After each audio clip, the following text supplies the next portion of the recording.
जय हिंद दोस्तों, कैसे हो आप सब। आई होप आप सब अच्छे होंगे और तैयारी भी आपका सही चल रहा होगा। तो आज का जो क्लास है वो फिर से नाउन के बारे में बताएंगे और नाउन के जो इम्पोर्टेंट रूल है उसके बारे में बात करेंगे। अभी तक जितना भी आपने नाउन में पढ़ा वो आपका कहीं ना कहीं ईरर पार्ट के लिए बहुत ही ज़्यादा इंपॉर्टेंट था और आज जो पढ़ाने वाले हैं वो भी ईरर के लिए बहुत ही ज़्यादा इंपॉर्टेंट है। तो यहाँ से मेरा जो अभी 2 सेंटेंस मैंने जो बोला उससे आप ये चीज़ समझ जाइएगा कि जो नाउन का जो चैप्टर है वो ईरर पार्ट के लिए बहुत ही ज़्यादा इंपॉर्टेंट है और फिल इन द ब्लैंक्स के लिए, जो कि आपको पूछा जाता है एयरफोर्स XY ग्रुप में। तो आप समझ सकते हो नाउन की कितना इंपॉर्टेंट है। इसलिए मैं बार बार आपको ये याद दिला देता हूँ कि नाउन इंपॉर्टेंट है, क्योंकि पार्ट्स ऑफ स्पीच का सबसे पहला चैप्टर होता है वो है नाउन, फिर प्रोनाउन, फिर एडजेक्टिव, फिर हम लोग पढ़ते जाएंगे। तो पार्ट ऑफ स्पीच मेरा मेनली फोकस होता है क्योंकि जो ईरर पार्ट होता है और जो फिल इन द ब्लैंक्स का जो पार्ट होता है ना कहीं हम वहीं पर क्या करते हैं, अपने आप को कहीं पीछे छोड़ देते हैं। ईरर पार्ट में प्रॉब्लम होता है, फिल इन द ब्लैंक्स में प्रॉब्लम होता है, और ये किसी एक या 2 लड़के का प्रॉब्लम नहीं है, ये बहुत ही ज़्यादा लड़कों लोग का प्रॉब्लम होता है स्टार्टिंग में। ठीक है, तो ये है आपको समझना पड़ेगा, क्योंकि अगर आपको ये नहीं समझ में आ रहा है कि मुझे किस चीज़ पर प्रॉब्लम हो रहा है, ठीक है, अगर मान लीजिए कि हम किसी चीज़ का तैयारी कर रहे हैं और हमको पता नहीं है कि हम किस एरिया पे लैक कर रहे हैं, तो हम उसको कैसे भरेंगे। ठीक है, तो पहले अपने आप को जानो, क्वेश्चन को उठाओ, सॉल्व करो, आप खुद देखो कि नाउन के बारे में मुझे कितना ज्ञान है। ठीक है, नाउन के बारे में जब आपको पता चल जाएगा कि हाँ मुझे इतना नॉलेज है इस चैप्टर में और कितना नॉलेज हमको गेन करना है जो एग्ज़ाम के लिए आप तैयारी कर रहे हो। ठीक है, चलिए ये सब छोटा बात है जो मैं आपको स्टार्टिंग में बता देता हूँ तरीका, जिससे आप क्या करो कि अपना एक लय बना के रखो अपना तैयारी में। ठीक है, चलिए अगर हम पहला रूल के बारे में बात करते हैं, देखिए पहला रूल है इतना समझना कि किसी सेंटेंस में अगर हमको हाइफेनेटेड नाउन दिख जाता है तो उसका प्लूरल फॉर्म नहीं होगा। बस पहला रूल यही है कि हाइफेनेटेड नाउन प्लूरल फॉर्म नहीं बनेगा। ठीक, खत्म। अब इसके देखिए अगर एग्जांपल का बात करते हैं तो देख लीजिए, लेकिन आपको हम बता दिए कि हाइफेनेटेड नाउन मिलेगा तो उसका पूरा फॉर्म नहीं बनेगा, चाहे वो कोई भी किसी तरह भी केस चले। अब देखिए यहाँ पे सुजीत स्टेज इन 5 स्टार होटल। ठीक है, यहाँ पे 5 स्टार्स लिखा हुआ रहेगा आपका। ठीक है, तो आपको क्या करना है, उसका ईरर ढूंढना है, तो 5 स्टार होगा क्योंकि ये प्लूरल फॉर्म नहीं बनता है। पहला आपको क्लियर हो गया होगा, यहाँ पे ध्यान दीजिएगा। ठीक है, हाइफेनेटेड है, हाइफेनेटेड इसी को बोलते हैं, जो ऐसा करके लगता है ना उसको हाइफेनेटेड साइन बोलते हैं। तो 5 स्टार में कहीं भी प्लूरल आपको देखने को नहीं मिलेगा। अब अगर हम रूल 2 के बारे में बात करें तो noun expressing numbers are used in the singular form, मतलब कि नाउन एक्सप्रेसिंग नंबर्स, मतलब जो नाउन है वो नंबर को एक्सप्रेस करता है, are used in singular form, जो कि सिंगुलर फॉर्म में यूज होगा विथ न्यूमरल एडजेक्टिव।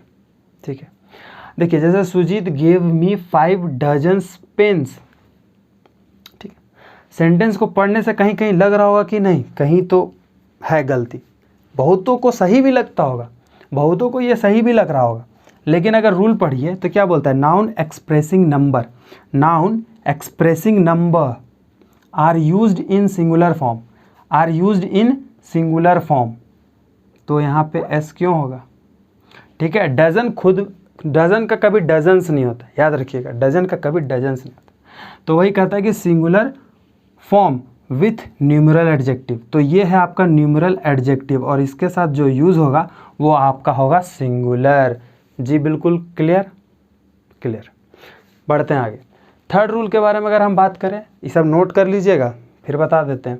और अगर आपको लग रहा है कि क्लियर नहीं दिख रहा है तो आप 360p में जाके क्वालिटी को बढ़ाइए, स्क्रीनशॉट लीजिए और फिर 240 में देखना स्टार्ट कर दीजिए। ठीक है, ये सब कुछ तरीका है जो आपको जानना पड़ेगा दोस्तों। If a preposition connects to singular noun, preposition, अब देखिए प्रीपोजिशन जब 2 नाउन को कनेक्ट करते हैं, ठीक है, प्रीपोजिशन जब 2 नाउन को कनेक्ट करते हैं, the noun is used in singular form and takes a singular verb. ठीक है, मतलब कि जो नाउन होगा वो सिंगुलर फॉर्म में होगा और वो जो वर्ब लेगा वो भी आपका क्या होगा, सिंगुलर में होगा। देखिए जैसे कि village and villages was visited during the last election. अब बताइए यहाँ पे हम बात किए द प्रीपोजिशन कनेक्ट्स टू, मतलब कि प्रीपोजिशन आपका यहाँ पे आफ्टर है, कनेक्ट टू सिंगुलर नाउन, और यहाँ पे क्या दोनों सिंगुलर है, विलेज सिंगुलर है पर यहाँ विलेजेस लिखा हुआ है, तो यहाँ पे एस आपको हटाना है। अब ये सही हो गया सेंटेंस। विलेज आफ्टर विलेज, अब कुछ भी लगाइए जहाँ भी आपको दिखे जो कि दो नाउन प्रीपोजिशन को कनेक्ट, मतलब कि प्रीपोजिशन दो नाउन को कनेक्ट कर रहा होगा, तो आप साफ सी बात है कि वो दोनों नाउन सिंगुलर होना चाहिए, होना चाहिए। उसके बाद जब आप यहाँ तक सही कर लोगे ना, बहुत सेंटेंस में यहाँ तक भी सही होगा, उसके बाद यहाँ पे वर लिखा हुआ रहेगा, जबकि यहाँ पे बात क्या है कि सिंगुलर वर्ब होना चाहिए, ठीक है। तो यहाँ पे वॉज सही है, बट अगर वर रहता तो गलत होता। चलिए इसको नोट कीजिए, फिर बढ़ते हैं हम लोग आगे। चलिए अब रूल 4 के बारे में बात करते हैं, ठीक है। ध्यान से सुनिएगा और बढ़िया से सुनिएगा और इसको नोट डाउन कर लीजिएगा। सबसे इंपॉर्टेंट बात है कि आप इसको नोट डाउन कर लीजिए, जो जिससे आपको याद रहेगा।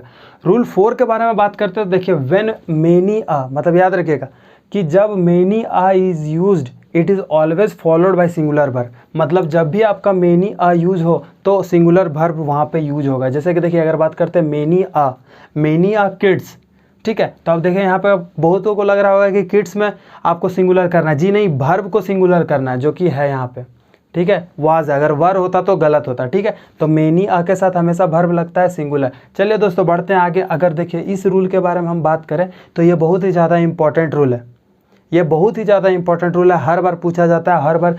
देखिए ऐसा अगर आप नाउन बना रहे हो तो उसका एक्सरसाइज जब बुक उठाओगे तो ये क्वेश्चन आपको बार बार देखने को मिलेगा, एज वेल एज का, ठीक है। चलिए अब हम बात करते हैं कि ये एज वेल एज जो है वो है क्या।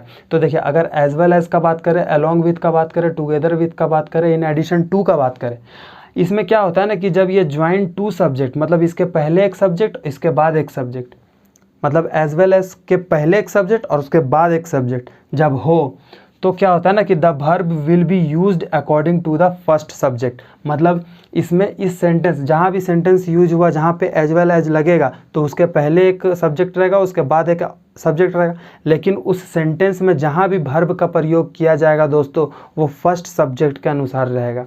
मतलब कि यहाँ पे जो भी सब्जेक्ट रहेगा, सुजीत रहेगा, राम रहेगा, ठीक है, तो उसके अनुसार से वर्ब का यूज होगा। चलिए एग्जांपल से देखते हैं, आपको ज़्यादा समझ में आएगा। जैसे बात करें Sujit as well as his 5 friends, अब यहाँ पे क्या हीज 5 फ्रेंड्स, मतलब ये क्या प्लूरल है, लेकिन फिर भी देखिए वर्ब क्या लगता है, सिंगुलर लगता है, क्योंकि इसके अकॉर्डिंग चलेगा, समझे, फर्स्ट सब्जेक्ट के अनुसार चलेगा। ये बहुत ही ज़्यादा इंपॉर्टेंट है, इसको नोट कर लीजिए। अब चलते बढ़ते हैं आगे, जो कि फिर से इंपॉर्टेंट है। व्हेन द प्रोनाउन वन, जब pronoun one used it must be followed by one's. बहुत अच्छा क्वेश्चन है दोस्तों, ध्यान रखिएगा। One must finish one's lunch in time.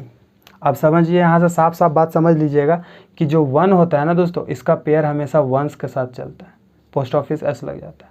ये आप हमेशा याद रखिएगा और इसको अप्लाई कीजिएगा दोस्तों, बहुत ही ज़्यादा इंपॉर्टेंट है। आप इसको नोट कर लीजिए, इसको नोट कर सकते हैं। तो 7th रूल कहता है कि there are some noun that are always used in a plural form, मतलब कि जो हमेशा प्लूरल फॉर्म में यूज होते हैं and always take a plural verb, मतलब कि प्लूरल वर्ब भी हमेशा लेते हैं। तो अगर हम ऐसा कुछ नाउन के बारे में बात करते हैं तो एग्जांपल ले लीजिए। जैसे कि मान लीजिए ट्राउज़र, जो कि यहाँ पे लिखा हुआ है, तो ट्राउज़र्स एक हो गया, फिर हो गया, उसके बाद अगर हम बात करते हैं गुड्स हो गया, फिर यूट्यूब का अगर बात करें तो शॉर्ट्स हो गया, ठीक है। शॉर्ट्स दो तरह के होते हैं, एक जो हम लोग यूज़ करते हैं, चलिए वो हमको नहीं मतलब है, मतलब हमें क्या है कि इस तरह का अगर आपको नाउन दिखता है, ठीक है, जो कि हमेशा ऑलवेज प्लूरल फॉर्म में रहते हैं। तो देखिए अब यहाँ पे एग्जांपल में बात किया है कि where are my trousers, sentence बिल्कुल सही है, मगर हम कहाँ पे गलती करते हैं ये हमें ध्यान रखना है। हम अगर गलती करते हैं ना दोस्तों तो ये वर्ब पे करते हैं, क्योंकि हम वेयर इज़ माई ट्राउज़र्स, बहुतों को ये रूल पता है, ठीक है, कि ट्राउज़र्स होते हैं, स्पेक्टिकल्स होते हैं, गुड्स होते हैं, शॉर्ट्स होते हैं, वो हम पढ़े हैं कहीं ना कहीं। लेकिन अगर हम थोड़ा थिंकिंग को बढ़ाएं तो यहाँ पे वेयर के जगह वेयर के बाद इज़ का प्रयोग हम लोग करते हैं। लेकिन यही है ना, रूल का यही फ़ायदा है कि रूल हमें बहुत कुछ सिखा के चल जाती है। तो अगर बात करें वेयर, तो वेयर के बाद आर का यूज होगा, माई ट्राउज़र्स। तो ये कब होगा, जब आपका कुछ इस प्रकार के नाउन यूज होंगे, ठीक है। अब देखिए नेक्स्ट में बात करता है कि my uncle gave me a pair of trouser on my birthday. ये क्वेश्चन है दोस्तों, और इसी तरह क्वेश्चन आपको देखने को मिलेगा एग्जाम। तो आप समझिए कि my uncle gave me a pair of trouser, तो ये ट्राउज़र क्या यहाँ पे सही है? नहीं दोस्तों, नहीं है। मतलब कि यहाँ पे क्या होना चाहिए था, अ पेयर ऑफ ट्राउज़र्स, ठीक है। अभी ये आपने इतना कुछ पढ़ा, 3-4 जो भी था, ठीक है, यही सबसे क्वेश्चन पूछता है। तो यहाँ पे होगा आपका पेयर ऑफ ट्राउजर्स। चलिए अब बढ़ते हैं, ये आप इंपॉर्टेंट में लिखिएगा, है ना दोस्तों, ये आप जो 7 रूल है ये इंपॉर्टेंट में लिखिएगा, ये बहुत बार पूछा गया है। अब चलिए जो इसके बारे में बात करने वाले हैं, यहाँ से आपको 5 कॉन्सेप्ट क्लियर हो जाएगा। वो है एवरी वन ऑफ का, आइदर ऑफ का, नाइदर ऑफ का, ईच ऑफ का और वन ऑफ का।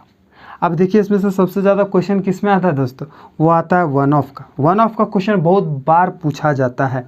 तो यहाँ से आपको एक चीज़ समझ लेना है कि कोई भी वर्ड हो जैसे कि इस प्रकार हो और यहाँ पे ऑफ का यूज हुआ हो, ठीक है, तो ये आपको मतलब कि ना एक ट्रिक की तरह याद रखना है कि कभी किसी सेंटेंस स्टार्ट हुआ हो कुछ इस प्रकार का और उसके बाद ऑफ लगा हो ना, तो आप समझ लीजिएगा कि उसके बाद प्लूरल नाउन ही लगेगा, समझे। उसके बाद हमेशा याद रखिएगा कि प्लूरल नाउन ही लगेगा। अब देखिए एग्जांपल में देखिए, one of my friends is calling, तो यहाँ पे क्या लगा, प्लूरल नाउन लगा, क्योंकि यहाँ पे फ्रेंड्स आ गया, ठीक है, क्योंकि ये था, ठीक है, प्लूरल नाउन लग गया यहाँ पे, ठीक है, हमको इतना समझ में आ गया। अगर हम बात करते किसी और का, अगर बात कर ले जैसे ईच ऑफ का, ठीक है, तो अगर हम यहाँ पे लिखें ईच ऑफ में, तो ईच ऑफ में क्या लिख सकते हैं, each of them, each of them are playing. बताइए गलत है या सही है, आप खुद समझिए और बताइए कि ये गलत है या सही है। अभी यहाँ पे आपको एक चीज़ समझना पड़ेगा दोस्तों, जो कि अभी आपको नहीं पता है, वो क्या है कि one of my friends, one of my friends ये प्लूरल नाउन था, लेकिन उसके बाद इज़ लगा, मतलब कि सिंगुलर वर्ब चलेगा, तो हम यहाँ पे आर कैसे लगा देंगे, one of them is playing. ठीक है दोस्तों, चलिए अगर आपको आज का वीडियो अच्छा लगा हो तो लाइक कीजिएगा, नए हो तो सब्सक्राइब कीजिएगा और दोस्तों तक शेयर करना नहीं भूलिएगा। इसी तरह इन्फॉर्मेटिव वीडियो पाने के लिए लास्ट तक बने रहिएगा। तब तक के लिए बाय, जय हिंद।